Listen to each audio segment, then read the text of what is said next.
Halo Sobat Lisik, kembali lagi bersama gue Jefferson pada episode cerita horor. Ini ada cerita tentang kuntilanak kiriman mantan part keempat, yaitu part terakhir. Dan cerita dimulai. Duh, gue bakalan mabok Jen kalau di mobil nggak pakai AC. Ucap Ling yang mulai pucat seperti kekurangan oksigen. Waduh, bapak buka saja ya kacanya Neng. Mana baru sampai puncak ini. Lumayan jauh ke Sukabumi, ucap Pak Haji seperti tak enak hati.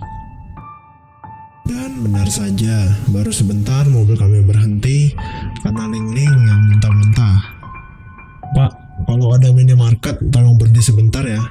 Saya mau beli obat antimo buat Ling, jawabku yang panik.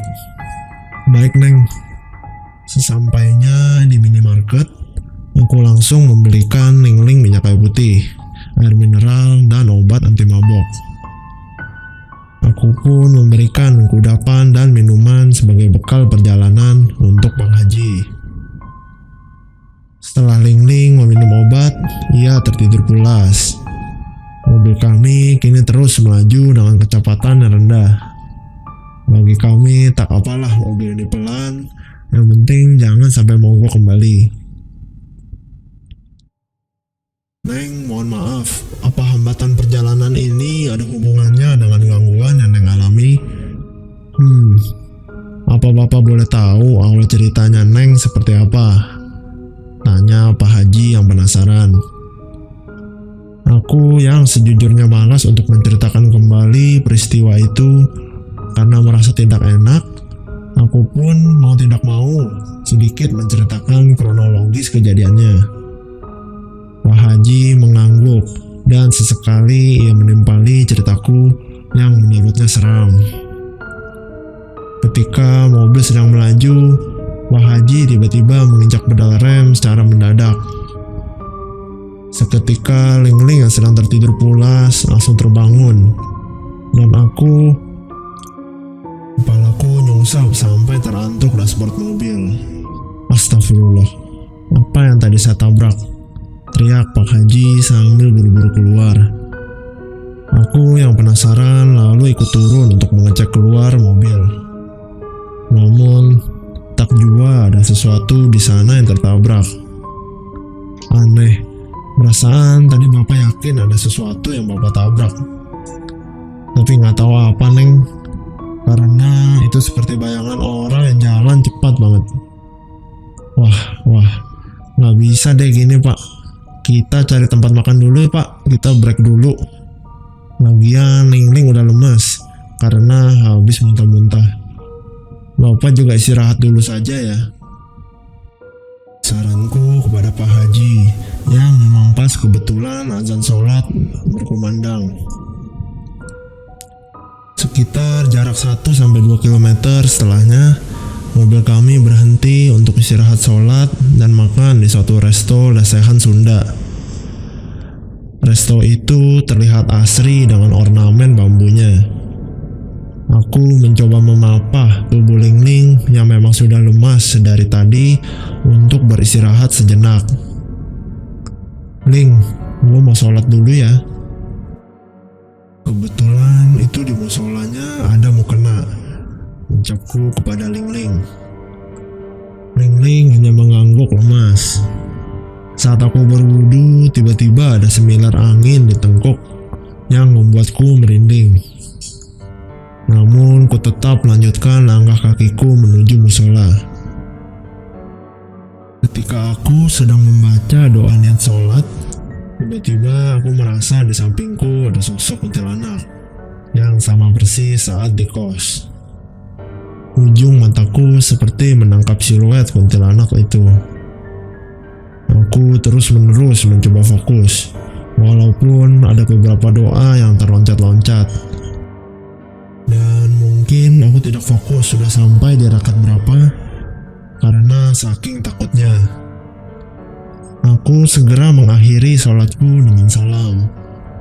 Ketika aku menoleh ke kiri dan ke kanan, sosok itu memang sudah lenyap. Segera aku berlari menuju meja lesehan.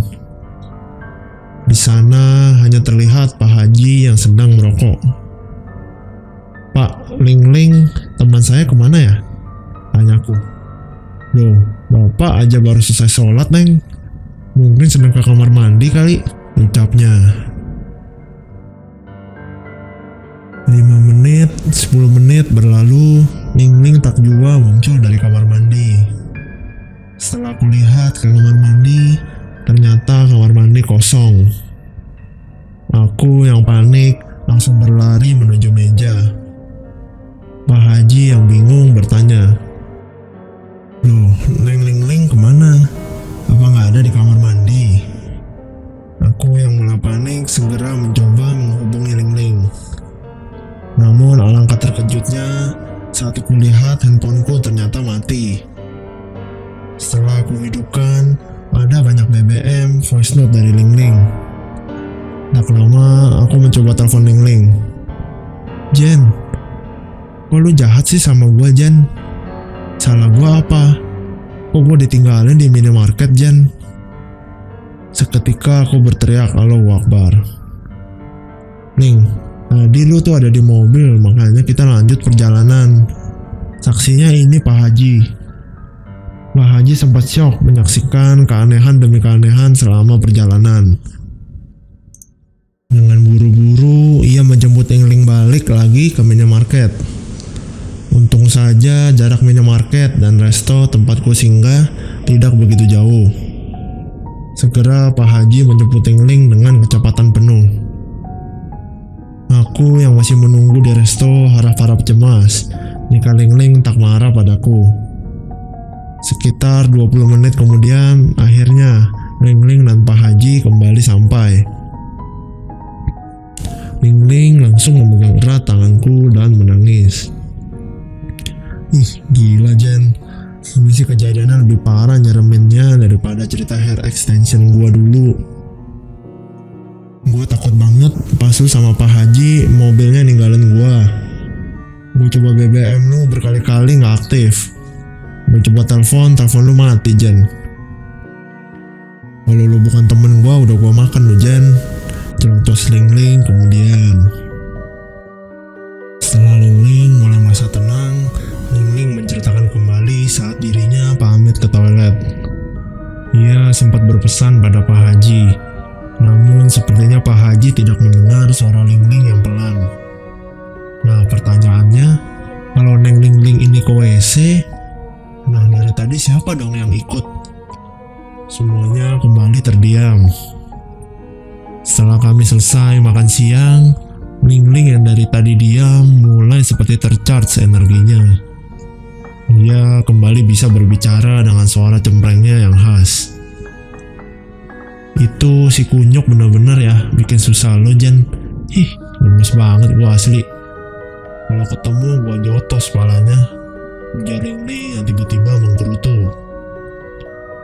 Pak Haji hanya terkekeh mendengar cerotos Ling-Ling.